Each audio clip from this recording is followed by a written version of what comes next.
Salut, c'est Monsieur Greux, tout juste rentré de Madrid. Profitez, hier on a pris avion, on est rentré, je sais pas si vous avez suivi les épisodes précédents, mais super voyage, super hôtel.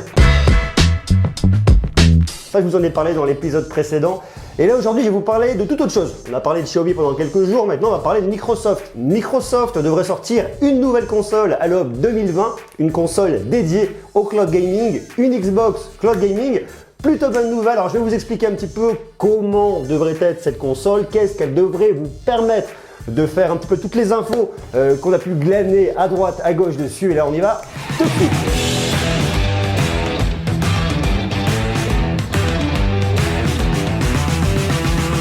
Avant toute chose, c'est l'été, je ne sais pas si vous avez suivi, je bosse pour refaire un peu le studio pour qu'il soit un peu plus cool, un peu plus intéressant. Je bosse pour un format amélioré, revu et corrigé à partir du mois de septembre.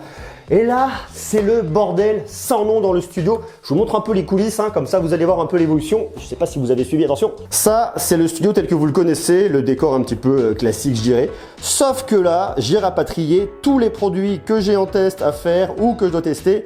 Tous les trucs qui m'intéressent, donc je vais vous montrer ça. Et grande nouveauté, nous avons intégré pour l'année prochaine, pour la saison prochaine, un tableau. C'est-à-dire que je vais pouvoir vous écrire des choses directement sur le mur. Ça va être plus sympa, ça permettra d'illustrer davantage les vidéos. Je ne l'ai pas encore testé, c'est le premier test, on est les bêta-testeurs du tableau. Alors le mur est un petit peu irrégulier, ça va être le bordel. Donc aujourd'hui, on va parler de cloud gaming. C'est un peu le stress, parce que je me suis fait chier à passer 3 couches, si ça craint, je vais avoir mauvaise. On parle de...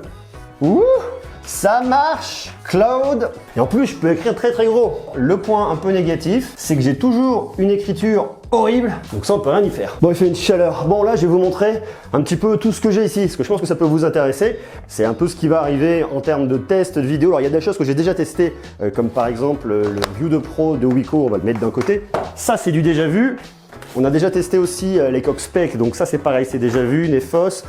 Les coques Solid Suite de Rhino Shield, ça on a déjà fait également. Par contre, ce qu'on n'a pas fait et ce qui va arriver la semaine prochaine, c'est Amazon Echo. Ça, on va en parler très prochainement. Plutôt cool. On l'a déjà un peu prise en main, mais on n'a pas vraiment fait le tour complet de ce produit. On va faire une vraie vidéo dessus. C'est le Anafit Parrot. Je vais vous emmener dans des coins super beaux d'ici quelques jours, donc je vous invite à vous rester connectés et à vous abonner parce que je vais vous emmener dans un spot qui est complètement dingue pour tester un drone.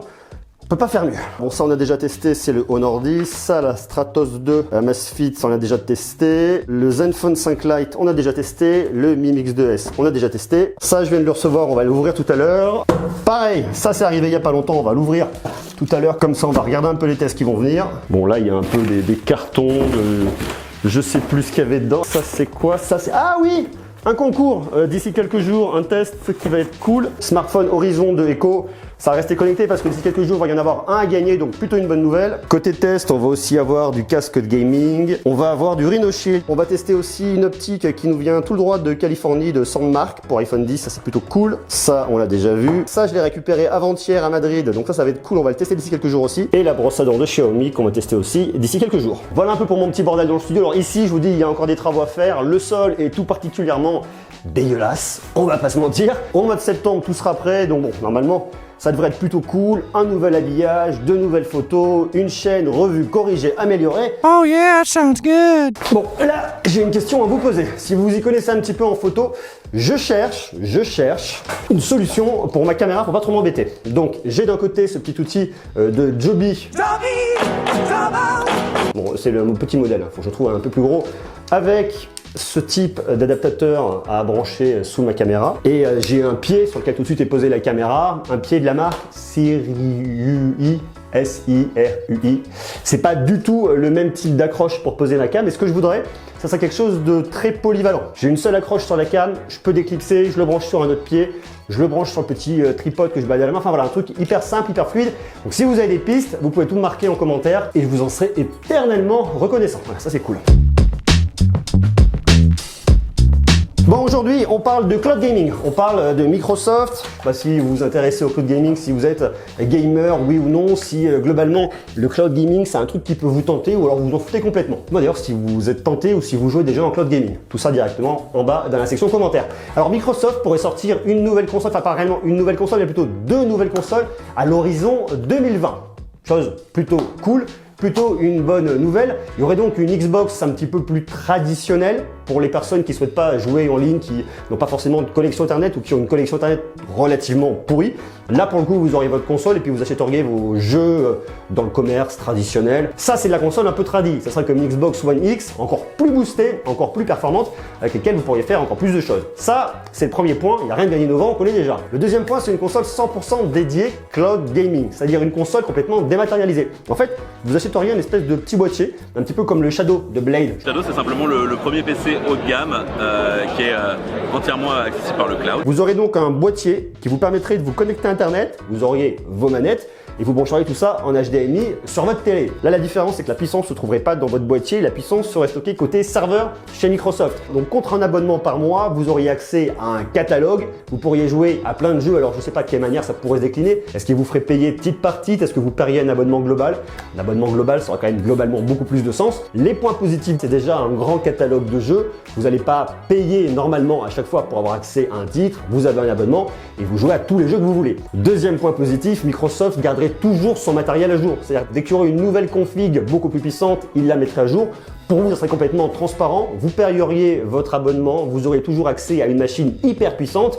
Par contre, effectivement, il faut une bonne connexion Internet. Ça, c'est le premier point négatif. Forcément, il faut une très bonne connexion Internet. Sinon, vous n'allez pas profiter du meilleur affichage. Ça ne va pas laguer, mais vous allez perdre un petit peu en qualité d'affichage, comme sur Netflix ou sur YouTube. A contrario, si vous avez de la fibre et que vous avez énormément de débit, vous allez vraiment profiter d'une qualité complètement dingue. Deuxième point négatif et pas des moindres, le jour où vous arrêtez de payer votre abonnement, vous n'avez plus rien. Vous n'êtes pas propriétaire d'une console, vous n'êtes pas propriétaire des jeux, vous n'êtes propriétaire globalement de rien. Je pense même que le boîtier que vous auriez, vous devriez le renvoyer comme un abonnement avec une box ou des choses comme ça. Voilà. C'est-à-dire que vous auriez payé pendant des mois, on peut imaginer, je sais pas, allez, imaginons que ce soit un abonnement à 20 € par mois. Je dis complètement ça au hasard. Vous le gardez pendant un an, vous êtes déjà à 240 €. Vous le gardez pendant 2 ans, vous êtes à 480 €. Et si vous le gardez pendant 4, 5, 6 ans, vous avez payé plus de 1000 € et au final, rien ne vous appartient. Ça, c'est quand même le point négatif. Après, ça vous permet de profiter d'un grand catalogue de jeux. D'un autre côté, si vous aviez une console physique que vous avez achetée, vous auriez dû acheter vos jeux. Ça pourrait aussi vous coûter très cher. Bon, il faut faire des choix. C'est une info qui nous vient du site américain Surot.com. Surot.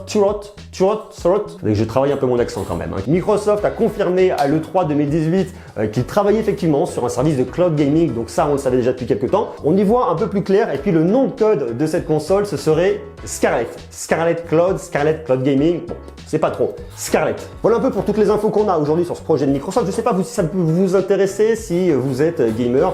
Est-ce qu'un produit comme celui-là pourrait vous tenter? Donc vous marquez tout ça en commentaire. Et puis là, vous allez voir, j'ai un petit truc pour vous. Si vous aimez Microsoft, un produit qu'on va tester, venez voir avec moi. Nous allons tester d'ici quelques jours la Surface Pro. Cool! Et comme une bonne nouvelle n'arrive jamais seule,